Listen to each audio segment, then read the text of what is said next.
Hi, my name is Ian Alexander, and I'm an ambassador for the Meningitis Research Foundation. Part of my job as an ambassador is to raise funds for the charity, and I'm going to pass on some tips now to help you in your quest to raise money for the MRF or whatever charity you're going to raise money for. Number one tip: start small. Don't try and organise an event until you've done a few yourself that have been organised for you. So do sponsored run, sponsored walk, sponsored cycle, sponsored swim. You could do a skydive. And then once you've done a few of those, get the feeling of how events go on, you can then get your you can then get into doing it yourself. Get your friends on board.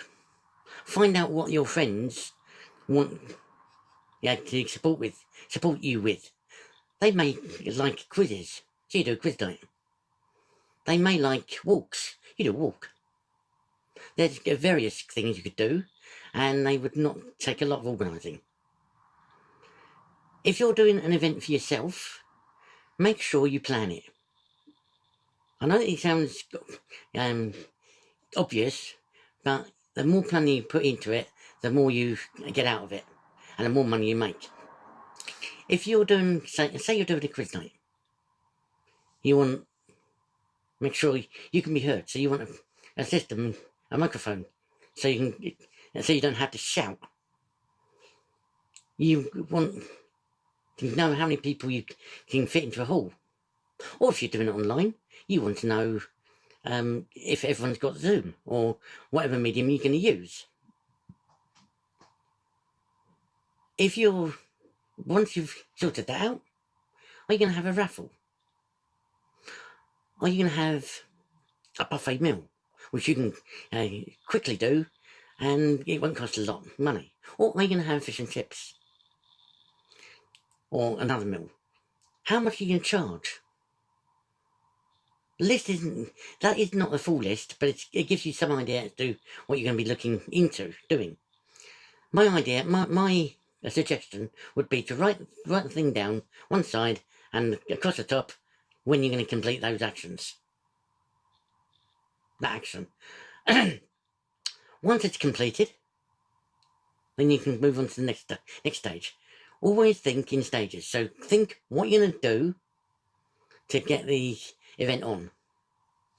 Another tip is get the fundraising people and in the charity involved. Don't let them, they are the experts. They can help you, and they will help you raise money for their charity. So you tap into their knowledge. If you want some boards or anything like that, you see if they can help. Another tip is when you go if you're doing an event and you're going for say a pub function room, it works with pubs more than it does for community centres, but it does work for community centres sometimes. A lot of people go in and say, I'm doing an event I'm doing a quiz show for quiz night for the Meningitis Research Foundation. How much is the room? Now, I always think that is the wrong approach. My approach is, I'm doing a quiz night for the Meningitis Research Foundation. Is there any chance I could have the room for nothing? It's cheeky, but it does work sometimes. And you'd be surprised how many people actually say, yes, you can have it for nothing. And then you've got to decide how many people are going to attend. That is, you tell the pub or community centre how many people you want in, and get a hall big enough. Another tip that a lot of people don't realise is when you're doing these events, not only get the charity fundraising team involved, not only get you involved, and all the other people you're commandeering to help on the night. But what about the people giving you help before the event? What about people going? You can get your friends to go round and tell their friends about the event. You want it a success. You want as many people to come, so you tell your friends, their friends, and then when they've told their friends, they tell their friends, tell their friends.